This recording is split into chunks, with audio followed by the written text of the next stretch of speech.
Hi friends, எல்லாரும் எப்படி இருக்கீங்க? நம்ம இன்னைக்கு my love in the countryside episode 20ல என்ன நடக்குதுன்னு பார்க்கலாம். நம்ம லாஸ்ட் எபிசோட்ல பார்த்துருப்போம், ஹீரோவும் ஹீரோயினும் அவங்களுக்குள்ள ஒன் நைட் ஸ்டாண்ட் மாதிரி ஆயிருக்கும். அதை நம்ம ஹீரோ என்ன பண்றான்னா அவங்க ஃபேமிலி கிட்ட சொல்லி நான் மயுமல் கல்யாணம் பண்ணிக்க போறேன் அப்படின்னு சொல்ல அவங்க எல்லாருமே ஷாக் ஆக, அதனால ஹீரோட அம்மா செம்மைய கோவமாயிட்டு நம்ம மயம கேவலமா திட்ட ஆரம்பிச்சிடுறாங்க. அது இல்லாத நீ பணத்துக்காக தான் என் பையனையும் செடியூஸ் பண்ணிட்ட, அதனால உனக்கு எவ்வளவு பணம் வேணும் நான் கொடுக்குறேன்னு சொல்லிட்டு ரொம்ப கேவலமா நம்ம மயம பேசிருந்திருப்பாங்க. அதனால கோவமான மயமும், நீங்க என்னை கேவலமா பேசிட்டீங்கல்ல, நீங்க உங்க வாயாலேயே என்ன நீங்க உங்க மருமக மயம் தான் என் பையனுக்கு கரெக்டான பொண்ணு, அவதான் என் பையனோட பொண்டாட்டியா வரணும் அப்படின்னு நீங்களே உங்க வாயாலே சொல்ல வைக்கிறனா இல்லையான்னு பாருங்க அப்படிலாம் சேலஞ்ச் பண்ணிக்கிட்டு இருப்பாங்க.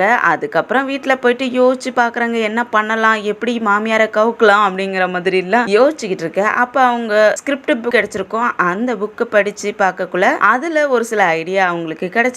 இந்த ஐடியா வச்சு எப்படியாவது ஹீரோட அம்மாவை கவுக்கணும்னு நினைச்சுக்கிட்டு இருந்திருப்பாங்க. அதோட தானே முடிஞ்சிருந்துச்சு. இந்த எபிசோட் ஸ்டார்டிங்லயே அதுக்கு ரெடியான மாதிரியே நம்ம ஹீரோயினும் ஃபேக்டரியில கிளம்பி ரெடி ஆயிட்டு வந்துட்டு வெயிட் பண்ணிக்கிட்டு இருக்காங்க. ஹீரோட அம்மா எப்ப வருவாங்கன்னு பாத்துக்கிட்டே இருக்க, அப்ப நம்ம ஸ்ரீயும் ஹீரோட அம்மாவும் அந்த சைடு வந்துகிட்டு இருக்க, அதை பார்த்த உடனே அங்க ப்ளம் ஜூஸ் எல்லாம் இருக்கும். அதை ஒரு கிளாஸ்ல ஊத்தி எடுத்துட்டு வந்துட்டு ஹீரோட அம்மா கிட்ட இந்தாங்க இதை குடிங்க, நீங்க ரொம்ப தூரம் நடந்து வந்தீங்க, அதனால இந்த ஜூஸை குடிச்சீங்கன்னா ரொம்ப ஃப்ரெஷ்ஷா இருப்பீங்க அப்படிங்கிற மாதிரி சொல்லி கொடுக்க, நான் எங்கடி ரொம்ப தூரம் நடந்து வந்தேன், ஏன் வீடு இங்க தானே இருக்கு, வீட்டுல இருந்து இங்க ஃபேக்டரிக்கு வந்திருக்கேன், இது எங்க ரொம்ப தூரம் இருக்கு அப்படின்ட்டு அவங்க அதை வாங்கிக்காம அவாய்ட் பண்ற மாதிரி பேசிக்கிட்டு இருக்க. நம்ம ஸ்ரீ பக்கத்துல நின்றுட்டு இருந்தாலே அவன் என்ன பண்றான்னா அதை ஏன் கிட்ட கொடு, எங்க அம்மாவுக்கு வயசாயிடுச்சு, அவங்களெல்லாம் அதை குடிக்க முடியாது, அவங்களுக்கு ஏற்கனவே நிக்கிறதுக்கே கஷ்டமா இருக்கு, இதெல்லாம் அவங்களுக்கு கொடுக்காதுன்னு சொல்லிட்டு அந்த பொண்ணு அதை வாங்கிக்க, அவங்க அம்மா இவ்வளவு முறைச்சுக்கிட்டு பாக்குறாங்க, என்னை வயசானவளாடின்னு சொல்ற அப்படின்னு சொல்லிட்டு அவங்க முறைச்சுக்கிட்டு பார்க்க இவ பயந்துகிட்டு அந்த ஜூஸை வேகமா குடிச்சிடா. அப்புறம் நம்ம மயம் கிட்ட திரும்பி என்ன ஆக்டிங்காக இதெல்லாம் பண்ணிக்கிட்டு இருக்க அப்படின்னு கேக்குறதுக்கு, அச்சோ நான் ஆக்டிங் எல்லாம் பண்ணல, நான் உண்மையாலுமே கேர் பண்ணி தான் அந்த ஜூஸை ஊத்திட்டு வந்தேன் அப்படின்லாம் சொல்லி டயலாக்கா பேச ஆரம்பிச்சிடுறாங்க. நீங்க ரொம்ப நல்லவங்க, உங்ககிட்ட நான் ஒர்க்கரா இருக்கிறதுக்கு எனக்கு ரொம்ப பெருமையா இருக்கு அப்படின்லாம் சொல்லி ரொம்ப ஐஸ் போட்டுக்கிட்டே இருக்க, அந்த சமயத்துல ஹீரோவும் ஹீரோட அப்பாவும் அங்க வராங்க. இந்த பொண்ணு பண்றதெல்லாம் பார்த்துட்டு அவங்க ரெண்டு பேரும் வியர்டா பாத்துக்கிட்டு இருக்காங்க, என்ன இவ பண்ணிக்கிட்டு இருக்கா அப்படின்ட்டு. ஒரு கட்டத்துக்கு மேல போயிட்டு நம்ம மயம் என்ன பண்ணிடுறாங்கன்னா ஹீரோ அம்மா காலையே பிடிச்சிடுறாங்க. காலை பிடிச்சிட்டு நான் ஏதாவது தப்பு பண்ணியிருந்தா மன்னிச்சிருங்கன்னு சொல்லிட்டு காலை பிடிச்சிட்டு இழுக்க பார்க்க அவங்களா பேலன்ஸ் மிஸ் ஆகி கீழே விழற மாதிரி எல்லாம் போயிடுறாங்க. நல்ல வேலை பக்கத்துல ஒரு தூண் இருக்கும், அதை பிடிச்சிக்கிறாங்க. நம்ம மயமா விட்டுற மாதிரியே இல்ல, என்னை மன்னிச்சிருங்க, நான் தெரியாத பண்ணிட்டேன், என்னை மன்னிச்சிருங்கன்ட்டு அதே கேட்டுக்கிட்டு இருக்க. அதுக்கப்புறம் ஹீரோட அப்பான்ட்டு எல்லாருமே சேர்ந்து வந்து நம்ம மயமா பிரிச்சு விடுறாங்க. அதுக்கப்புறமும் ஹீரோட அம்மா கொஞ்சம் நார்மல் ஆயிட்டு, எதுக்காக நீ இந்த மாதிரி எல்லாம் பண்ணிக்கிட்டு இருக்க, உனக்கு என்னதான் வேணும் அப்படின்ட்டு நம்ம மயமா போட்டு திட்ட ஆரம்பிக்க, மயமா எல்லாரும் எதிர்பார்க்காத நேரத்துல டக்குன்னு கால்ல விழுற மாதிரி போக எல்லாருமே பயந்து போயிடுறாங்க. திரும்பவும் மன்னிப்பு கேட்டுட்டு இருக்காங்க, என்ன மன்னிச்சிருங்க, நான் தெரியாத பண்ணிட்டேன் அப்படி இல்ல சொல்லிட்டு மன்னிப்பு கேட்டுட்டு இருக்க. ஹீரோட அம்மா இல்ல என்னால முடியாது, நம்ம உன்னை மன்னிக்கவே மாட்டேன் அப்படின்னு சொல்றதுக்கு நம்ம மயம் வாய விட்டுறாங்க. என்ன பண்ணிடுறாங்கன்னா, நீங்க எதை சொன்னாலும் நான் செய்யறேன், நீங்க என்னை மன்னிக்கிறதுக்காக அப்படின்ட்டு ஒரு வார்த்தையை விட அத ஹீரோட அம்மா பிடிச்சிக்கிறாங்க. அவங்களுக்கு மைண்ட்ல என்ன யோசிச்சதோ தெரியல, சிரிச்சுக்கிட்டே நான் எதை சொன்னாலும் கேட்பலன்னு கேட்க, ஆமா கண்டிப்பா நான் கேட்பேன் அப்படின்னு சொல்ல அவங்க சிரிச்சுக்கிட்டே அவங்க மகளை பார்க்க நம்ம மயமா மனசுல நினைச்சுக்கிறாங்க, நாமளே ஒரு மூவி ஆக்டர், நாம இவங்கள நடிச்சே ஏமாத்திரலாம் அப்படிங்கிற மாதிரி இவங்க மனசுக்குள்ள வேற மாதிரி யோசிச்சுக்கிட்டு இருக்காங்க. ஹீரோட அம்மாவும் பக்கத்துல வந்துட்டு கண்டிப்பா நான் சொல்றதெல்லாம் நீ செய்வல்ல அப்படின்ட்டு நல்லா சிரிச்சுக்கிட்டே கேட்கறதுக்கு நம்ம மயம் இருந்துட்டு அப்பாவியா நான் கண்டிப்பா செய்வேன்னு சொல்லிட்டு தலையாட்டிக்கிட்டு இருக்காங்க. பாவம் என்ன பண்ண போறாங்கன்னு தெரியல. உடனே ஃபேக்டரிக்கு வந்துட்டு எல்லாரையும் கூப்பிட்டு, உங்களுக்கு இன்னைக்கு லீவு, நீங்க வீட்டுக்கு போகலாம், ஆனா உங்களுடைய வேலை ஃபுல்லாவே மயம் செஞ்சுக்குவா அப்படின்னு சொல்லிட்டு அங்க வேலை செஞ்சுக்கிட்டு இருக்க ஒர்க்கர் எல்லாம் வெளியே அனுப்பி விட்டுறாங்க.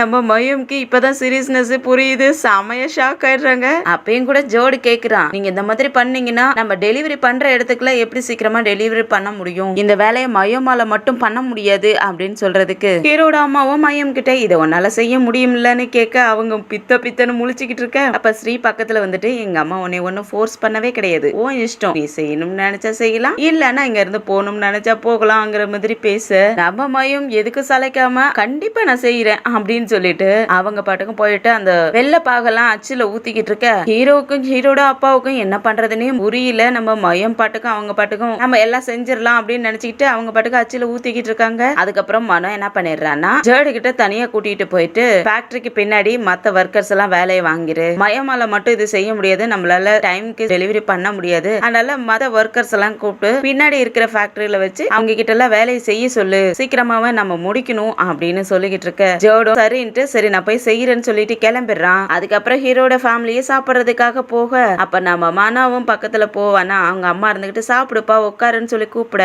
இல்லம்மா எனக்கு பசிக்கல அப்படின்னு சொல்லிட்டு கோச்சிக்கிட்டு அங்க இருந்து போயிடுறான். இந்த சைடு நம்ம மையம் சாப்பிடாதக்குள்ளாத அவங்க பாட்டுக்கு வேலை செஞ்சுக்கிட்டே இருக்காங்க, கையெல்லாம் கூட வலிக்குது, அதெல்லாம் பொருட்படுத்தாத வேலை செஞ்சுக்கிட்டே இருக்க. அப்ப மனா பார்த்துட்டு அவங்களுக்காக சாப்பாடு எல்லாம் கொண்டு வந்துட்டு நீ என்ன பண்ணிக்கிட்டு இருக்க, நீ போய் சாப்பிடாத இங்க நின்றுட்டு இருக்கியே, எவ்வளவு நேரம் சாப்பிடாத கூட வேலை செஞ்சுக்கிட்டு இருக்குவேன்னு கேட்கறதுக்கு நான் டைம் வேஸ்ட் பண்ண விரும்பல, நான் வேலை செஞ்சுக்கிட்டே இருக்கேன், அதுக்கப்புறம் வேலையெல்லாம் முடிஞ்சதுக்கு அப்புறம் நான் சாப்பிட்டுக்கிறேன் அப்படின்னு சொல்லிட்டு அந்த பொண்ணு வேலை செஞ்சுக்கிட்டே இருக்க. சரி சரி நீ வேலை செஞ்சுக்கிட்டே இரு, ஆனா சாப்பிடவும் செய்யலாம் அப்படின்னு சொல்லிட்டு சாப்பாடை எடுத்து காட்டு. இல்ல இல்ல எனக்கு டைமே கிடையாதுன்னு சொல்லிட்டு வேலை செஞ்சுக்கிட்டே இருப்பாங்களா, நான் உன்னை தனியா உட்காந்து சாப்பிட்டு அதுக்கப்புறம் வேலை செய்யன்னு சொல்ல கிடையாது, காட்டு நான் உனக்கு ஊட்டி விடுறேன், நீ சாப்பிட்டுக்கிட்டே அப்படியே வேலையும் செஞ்சுக்கிட்டு அப்படின்னு சொல்லிட்டு மனவா அவங்களுக்கு சாப்பாடு ஊட்டி விட அதுக்கப்புறம் இவங்களும் பார்த்துட்டு நீ சாப்பிட்டு இருக்க மாட்டல்ல நீ சாப்பிடுன்னு சொல்லிட்டு மையமும் மனாவுக்கு ஊட்டி விடுறாங்க. ரெண்டு பேருமே ஹாப்பியா ரெண்டு பேரும் ஒருத்தருக்கு ஒருத்தர் ஊட்டிக்கிட்டு சாப்பிட்டுக்கிட்டு இருக்காங்க.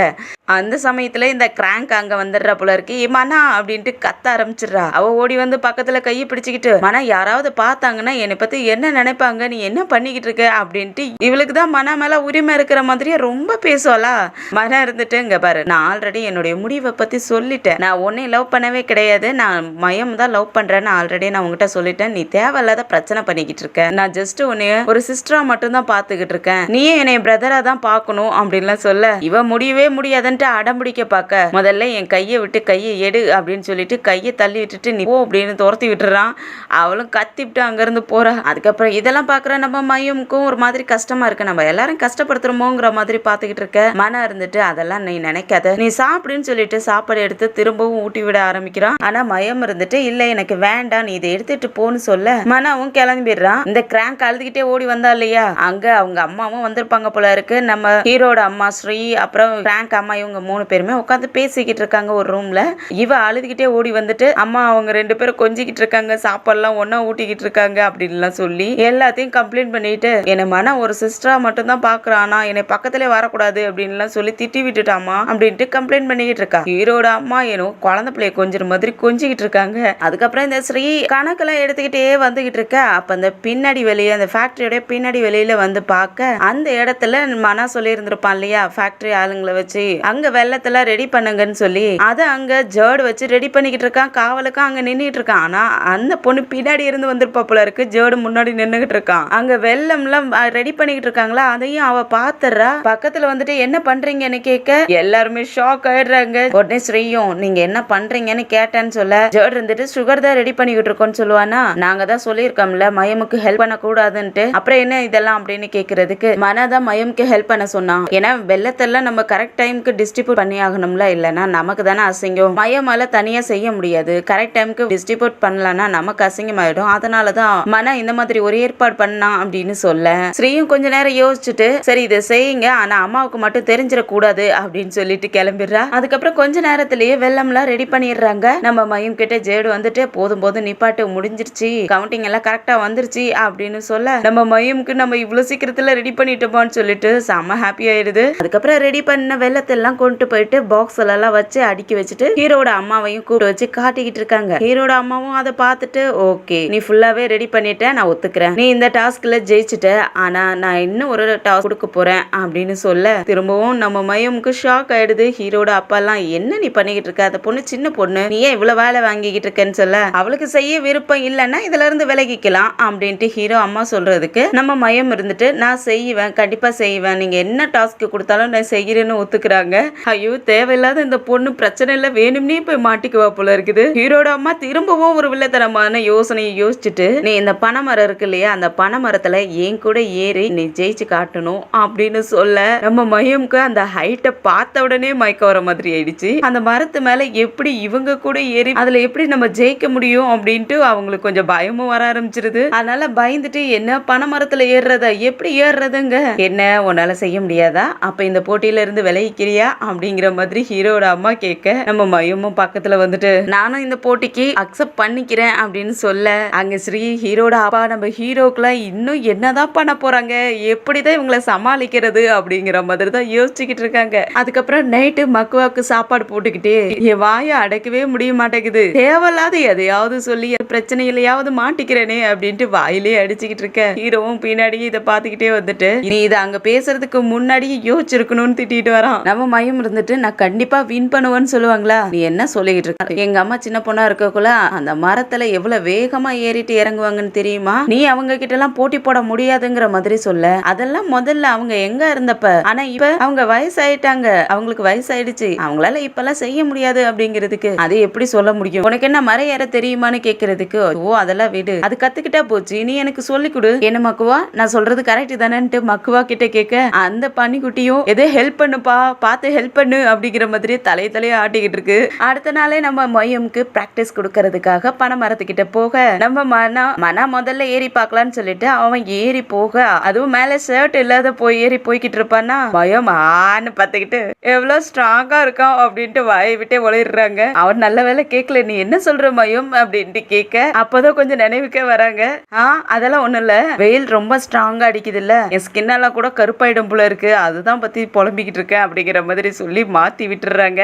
அதுக்கப்புறம் சரி நீ மேல ஏறுறதுக்கு பாரு அப்படின்னு சொல்ல, ஏன் உனக்கு பயமா இருக்கா, நம்ம இப்படியே வீட்டுக்கு போயிடலாமான்னு கேட்கறதுக்கு இல்ல என்னால போக முடியாது, நான் இதுல வின் பண்ணி ஆகுவேன்னு சொல்லிட்டு அவங்க மரத்துக்கிட்ட போய் நின்னு பாக்க அப்படியே அண்ணாந்து பாப்பாங்க. அது இருக்கிற உயரத்தை பார்த்துட்டு ஆன வாயை பழந்துட்டு பாத்துக்கிட்டு இருக்க, உன்னால இதுல ஜெயிக்க முடியும்னு நினைக்கிற அப்படின்னு கேட்க, கண்டிப்பா நான் வின் பண்ணணும், நான் இந்த மரத்துல ஏறுறேன்னு சொல்லிட்டு அவங்க ஏற ஆரம்பிச்சிடுறாங்க. அப்படியே ஹீரோட அம்மாவை தான் காட்டுறாங்க. அவங்க நல்லாவே கேம்ல அடிக்ட் ஆயிட்டாங்க, கேம் விளையாண்டுட்டு இருக்காங்க. நம்ம மையம் அழகா பிராக்டிஸ் எல்லாம் பண்ணிக்கிட்டே இருக்காங்க. அவங்களுக்கு வேர்வையெல்லாம் வந்துட்டு இருக்கு, அந்த வேர்வையெல்லாம் துடைக்கிறதுக்கு ஒரு மாதிரி கையை தூக்கி தூக்கி தொடச்சிக்கிட்டு இருக்க. ஹீரோ பார்த்துட்டு ரொமான்டிக்கா அவங்க முகத்துல இருக்கிற முடியெல்லாம் விலக்கி விட்டுட்டு முகத்தெல்லாம் தொடச்சு விட்டுட்டு இருப்பானா, இது டெமோனும் அவனுடைய அடியாலும் ஒரு மரத்துக்கிட்டு இருந்து ஒளிஞ்சு பாத்துக்கிட்டு இருக்காங்க. டெமோனுக்கு ஒரே எரிச்சலா இருக்கு, நான் இருக்கிற வேண்டிய இடத்துல இவன் இருக்கானே, என் மனசு அப்படியே உடஞ்சே போகுதே அப்படின்ட்டு ஒரு மாதிரி இழுத்து இழுத்து சொல்லிட்டு இருப்பானா. பின்னாடி இருந்து ஸ்ரீ இருந்துட்டு எவ்வளவு நாளா உன் மனசு உடஞ்சு போச்சுன்னு கேட்க, ரொம்ப நாளாவே உடஞ்சு போச்சு, நான் அவளை லவ் பண்ணி அவ கூட இருக்கலான்னு பார்த்தா ஆனா என்னுடைய லவ் இன்னொருத்த புடிங்கிட்டு போயிட்டானே அப்படின்ட்டு சோகத்துல பேசிட்டு இதெல்லாம் எதுக்குடா என்கிட்ட கேட்டுட்டு இருக்க அப்படின்னு அவன் அடியால் தான் பேசுறான்னு நினைச்சுக்கிட்டு அவன் கேட்டுட்டு இருக்க. அவன் இருந்துட்டு பாஸ் நான் என்ன கேட்டேன், நான் எதுவும் கேட்கலையே அப்படிங்க, நான் தான் கேட்டேன் அப்படின்ட்டு பின்னாடி இருந்து ஸ்ரீயோட வாய்ஸ் வருது. இவனுங்க ரெண்டு பேரும் திரும்பி பார்த்து ஷாக்காக ஸ்ரீ இருந்துட்டு என்ன ரொம்ப பெயினா இருக்கு போல இருக்கே அப்படின்னு கேட்க, ஆமா என் தங்கச்சியோட வாழ்க்கை இப்படி போயிடுச்சே, எனக்கு இன்னும் ஒரே ஒரு தங்கச்சி இருக்கா, அவளுடைய மனசு எவ்வளவு கஷ்டப்பட்டு இருக்கும், அதை நினைச்சுதான் நான் கவலையா பேசிக்கிட்டு இருக்கேன் அப்படின்லாம் சொல்லி வலிப்பி விட்டுட்டு இருப்பா. ஆனா ஸ்ரீ நம்பவே மாட்டாங்களா, அதனால இவன் என்ன பண்ணிடுறான்னா என் மனசு உனக்காக தான் துடிக்குது அப்படின்னு சொல்லிட்டு அந்த பொண்ணுகிட்ட விளையாட்டு காட்ட அவ எட்டி உதச்சு இங்க இருந்து ஓடுங்கடா அப்படின்னு சொல்லி துரத்தி விட்டுறா. அதுக்கப்புறம் நம்ம மையமும் ஹீரோவும் பிராக்டிஸ் பண்ணிக்கிட்டு இருக்கிறத ஸ்ரீ அங்க இருந்து நின்னு பாத்துக்கிட்டு இருக்கா. இங்கே நம்ம ஹீரோட அம்மா கேம்லிங் விளையாண்டுட்டு இருந்தாங்க இல்லையா, அவங்க பணத்தெல்லாம் விட்டுட்டாங்க போல இருக்கு, ஆனா சீட்டிங் பண்ணி அவங்க பணத்தை புடிங்கிருப்பாங்க போல இருக்கு, அதனால அங்க ஒரு அடியால் இருப்பான் இல்லையா, அவங்ககிட்ட சண்டை போட்டுட்டு இருக்காங்க. இந்த கிராங்க் அம்மா தான் இங்க வான்ட்டு கூப்பிடுறதுக்கு பாக்குறாங்க, ஆனா அவனும் முறைச்சுக்கிட்டு நீ விட்டதுக்கு என்கிட்ட சண்டைக்கு வரியா, இங்க இருந்து இனிமேல் வராத அப்படின்னு சொல்லிட்டு செம்மைய திட்டிட்டு இருக்கான். என்னை பார்த்து எப்படா நீ சொல்லலாம்னு சொல்லிட்டு அவங்களும் சண்டை போட்டுக்கிட்டே இருக்க, இந்த கிராங்க் அம்மா தான் விடு விடு வா போலாம் அப்படின்னு சொல்லிட்டு கூட்டிட்டு போறாங்க. அதுக்கப்புறம் அடுத்த நாளே நம்ம மையமுக்கும் ஹீரோட அம்மாவுக்கும் போட்டியும் ஸ்டார்ட் ஆயிடுது. போட்டி நடக்கிற இடத்துக்கும் வந்துடுறாங்க. அப்படியே வார்ம் அப் எல்லாம் பண்ணிக்கிட்டு இருக்க ஹீரோயினும் அதை பார்த்துட்டு அவங்களும் அவங்கள மாதிரியே ஹீரோட அம்மா எப்படி பண்றாங்களோ அதே போல பண்ணிக்கிட்டு இருக்காங்க. அப்ப இந்த கிராங்கும் அவங்க அம்மாவும் அவங்க ஷோல்டர் எல்லாம் பிடிச்சு விட்டுட்டு இருப்பாங்க. அதை பாக்குற நம்ம சூச்சா என்ன பண்றான்னா மையம்மா கை பிடிச்சு இழுத்து உட்கார வச்சுட்டு அவ அவங்களுக்கு ஹெல்ப் பண்ணிக்கிட்டு இருக்கா, தோலெல்லாம் பிடிச்சு விட்டுட்டு இருக்கா. அதை ஹீரோட அம்மா பார்த்துட்டு இந்த குட்டிச்சாத்தான் அவளுக்கு ஹெல்ப் பண்ணிக்கிட்டு இருக்காளா அப்படிங்கிற மாதிரி முறைச்சு பார்த்துக்கிட்டு இருக்காங்க. ஹீரோக்கும் ஹீரோட அப்பாவுக்கும் இவங்க பண்றதெல்லாம் பார்த்துட்டு சிரிப்பா இருக்குது. அதுக்கப்புறம் நம்ம மையமுக்கு ஹீரோட அம்மாவுக்கும் போட்டியும் ஸ்டார்ட் ஆயிடுது. ஹீரோட அப்பா தான் போட்டியவே தொடங்கி வைக்கிறாரு. இப்பயே 1 2 3ன்னு சொல்லிட்டு தொடங்கி வைக்க ரெண்டு பேருமே மரத்துல ஏறவும் ஆரம்பிச்சிடுறாங்க. நம்ம ஹீரோயின்லாம் பாவம் அவங்களால ஏறக்கூட முடியல. அதை விடையும் ஃபாஸ்டா இந்த ஹீரோட அம்மா பனைமரம் செம்ம சூப்பரா ஏறிக்கிட்டு இருக்காங்க. முதல்ல அங்க கொடியெல்லாம் குத்தி வச்சிருந்திருப்பாங்களா, அந்த கொடிய முதல்ல எடுக்கிறது யாருன்னா நம்ம ஹீரோட அம்மா தான் எடுக்கிறாங்க. அதை பார்த்துட்டு மயமும் வேக வேகமா பின்னாடி போயிட்டு அவங்களுடைய கொடி எடுத்துட்டு கீழே இறங்குறதுக்குள்ள ஹீரோட அம்மா கீழே வந்துடுறாங்க. கொஞ்சம் தான் அவங்களுக்கு பாக்கி இருக்கு. அதை பாக்குற நம்ம மயமும் ஐடியா பண்ணிட்டு பண்ணிட்டு அங்க இருந்து அப்படியே ஜம்ப் பண்ணி கீழே குதிச்சிடுறாங்க. அதை பாக்குற எல்லாருக்குமே ஷாக் ஆயிடுது. ஹீரோட அம்மாவும் அப்பா தான் பாக்குறாங்க. அவங்க அப்பா தான் கீழவே இறங்குறாங்க. கீழே காலை வச்சது மயம பாக்க மயம் கீழே குதிச்சு கீழே உட்காந்து கிடக்குறாங்க. மயமும் பக்கத்துல வந்துட்டு பாத்தீங்களா நான் தான் வின் பண்ணேன் அப்படிங்கிற மாதிரி சொல்ல, நீ ஒரு ஈவில் டி எல்லாம் பிளான் பண்ணி வச்சிருக்க அப்படிங்க. ஆமா நீங்க உங்க பிரைனை யூஸ் பண்ணீங்க, ஆனா நான் என்னுடைய ஸ்ட்ரென்த்தை யூஸ் பண்ணேன், இதுல என்ன இருக்கு அப்படிங்கிற மாதிரி சொல்லிக்கிட்டு இருக்க. இதுல நம்ம ஹீரோயின் தானே முதல்ல கீழே குதிச்சு தரையில இறங்கி இருப்பாங்க. அதனால நம்ம ஹீரோயின் தான் ஜெயிக்கிறாங்க. ஹீரோட அப்பாவும் மயம் தான் ஜெயிச்சது அப்படின்னு சொல்ல எல்லாருமே ஹாப்பி ஆயிடுறாங்க. ஆனா இந்த கிராங்கோட குடும்பம் அவங்களுக்கு தான் கோபமா இருக்கு. என்ன பண்ண போறாங்கன்னு தான் தெரியல. ஏன்னா ஏதாவது ஒரு பிளான் பண்ணிக்கிட்டே இருப்பாங்க இந்த குடும்பம். அதுக்கப்புறம் நம்ம மயம் தனியா அவங்களால நடக்கவே முடியாத, காலில் வர சுக்கு விழுந்துருச்சு போல இருக்குது. கால் நடக்கவே முடியாத மெதுவா நடந்து வந்துகிட்டு இருப்பாங்க. ஹீரோ பின்னாடியே வந்துட்டு என்னாச்சு கால் அடிபட்டுருச்சு அவனால நடக்க முடியலையா, இங்க வா இங்க வந்து உட்காருன்னு சொல்லிட்டு ஒரு மரக்கட்டில உட்கார வச்சுட்டு காலை எடுத்து வச்சுக்கிட்டு இது எங்க வலிக்குது அப்படின்னு கேட்க, அதுவும் இங்கதான் வலிக்குதுன்னு காட்டிக்கிட்டு இருக்காங்க. சரி உன்னால நடக்க முடியாது, நான் உன்னை தூக்கிட்டு போறேன்னு சொல்லிட்டு எங்க என் முதுகுல ஏறிக்கே அப்படின்னு சொல்ல அவங்க முழிக்கிறாங்க. சொல்றல என் முதுகுல ஏறிக்கே, உன்னால நடக்க முடியாதுன்னு சொல்லிட்டு முதுகுல ஏத்திக்கிட்டு பிகி பேக் மாதிரி தூக்கிட்டு போய்கிட்டு இருக்கான். என்ன நான் ரொம்ப வெயிட்டா இருக்கிறேன்னா உன்னால தூக்க முடியலையா, இதுக்குதான் நான் கீழே இறங்கி நடந்தே வரேன்னு சொன்னேன் அப்படிங்கிறதுக்கு, ஆமா நீ கொஞ்சம் வெயிட்டா தான் இருக்க, ஆனா லைஃப் லாங் வரைக்கும் உன்னை தூக்கிட்டு இப்படியே போகணும்னு ஆசையா இருக்கே அப்படின்னு சொல்லிட்டு ஹீரோவும் நம்ம ஹீரோயின் கிட்ட லோட் பண்ணிக்கிட்டே வந்துகிட்டு இருக்கான். அதுக்கப்புறம் ஹீரோட அம்மாவை தான் காட்டுறாங்க. அவங்களுக்கு செம்மையா கால் வலி எடுத்திருக்கும் போல இருக்கு. அவங்கள படுக்க வச்சுட்டு நம்ம சூச்சா இதை மிதிச்சு விட்டுட்டு இருக்கா, ஸ்ரீ பிடிச்சு விட்டுட்டு இருக்கா. மனமும் நம்ம மையம்க்கு கால்ல விழுந்திருக்கும் இல்லையா, அதனால மெடிசன் எல்லாம் எடுத்துட்டு போலான்னு சொல்லிட்டு உள்ள வந்துட்டு மெடிசன் எல்லாம் எடுத்துட்டு போக, அப்ப அவங்க அம்மா பார்த்துட்டு இது யாருக்காக எடுத்துட்டு போறேன்னு கேக்குறதுக்கு, மையம்காக தான், அவளுக்கு கால்ல சுளுக்கு விழுந்துருச்சு அவளுக்காக தான் எடுத்துட்டு போறேன் அப்படின்னு சொல்ல, இவங்களுக்கு என்ன நினைப்புன்னா நம்ம பையன் நம்மள பார்க்க மாட்டேங்கிறா, மையம்க்கு ஹெல்ப் பண்றதுக்காக போறானே அப்படின்ட்டு இவங்க கால் ரொம்ப வலிக்கிற மாதிரி ஆக்டிங் பண்ணி கத்த ஆரம்பிக்கிறாங்க. வலிக்குது வலிக்குதுன்ட்டு ஹீரோவும் கண்டுக்காம சிரிச்சுக்கிட்டே போறான். அவங்க நடிக்கிறாங்கன்னு நல்லாவே அவனுக்கு தெரியுது. சிரிச்சுக்கிட்டே அங்க இருந்து போயிடுறான். இவங்களுக்கு வெறுப்பாயிடுது. நான் இவ்வளவு தூரம் கத்துறேன், இவன் பாட்டுக்கு கண்டுக்காம போய்கிட்டு இருக்கான், அந்த மையம் அவ்வளவு அவனுக்கு முக்கியமா அப்படின்ட்டு இவங்களுக்கு வெறுப்பாயிடுது. அதுக்கப்புறம் நம்ம மையம் வழக்கம் போல ஃபேக்டரிய நைட்டு நேரத்துல கிளீன் பண்ணிக்கிட்டு இருக்காங்க. தனியா தான் இருக்காங்க, யாருமே இல்ல. அவங்க பாட்டுக்கும் கிளீன் பண்ணிக்கிட்டு இருக்க அந்த சமயத்துல யாரோ ஒரு ஆளு அத கையில பெரிய கட்டையை ஒண்ணு வச்சுக்கிட்டு வந்துகிட்டு இருக்கிறான். நம்ம மயமுக்கும் தெரியுது யாரோ வராங்க அப்படிங்கிற மாதிரி அவங்களுக்கும் டவுட்டா தான் இருக்குது. அதுக்குள்ள அந்த கட்டையை எடுத்துட்டு ஒரு ஆள் வந்தான் இல்லையா, அவன் பக்கத்திலேயே வந்துடுறான். நம்ம மயம் பார்த்துட்டு செம்மையா பயந்து போயிடுறாங்க. அதோட தான் இந்த எபிசோடு முடியுது. வந்தவன் யாரு என்னன்னே தெரியல, தலையில தொப்பியை போட்டு முகத்தை மறைச்ச மாதிரி தான் வந்திருக்கான். வந்தவனும் பாக்குறதுக்கு ரொம்ப முரட்டுத்தனமான ஆளா இருக்கான். கையில பெரிய கட்டையோட வர வந்திருக்கான். நம்ம மையம் என்ன பண்ண போறான், மையம் எப்படி அவங்கிட்ட இருந்து தப்பிக்க போறாங்க, என்ன நடக்குதுன்னு அடுத்த எபிசோட்ல வெயிட் பண்ணி பார்க்கலாம். இந்த வீடியோ பிடிச்சிருந்துச்சுன்னா லைக் பண்ணுங்க, உங்க ஃப்ரெண்ட்ஸ் அண்ட் ஃபேமிலிக்கு ஷேர் பண்ணுங்க. அப்படியே நம்ம சேனலை சப்ஸ்கிரைப் பண்ணி பெல் ஐக்கனை கிளிக் பண்ணி வச்சுக்கோங்க. அடுத்தடுத்த எபிசோட் நோட்டிபிகேஷனுக்காக நம்ம அடுத்த எபிசோட்ல சந்திக்கிற வரைக்கும் பாய் அண்ட் தேங்க்யூ.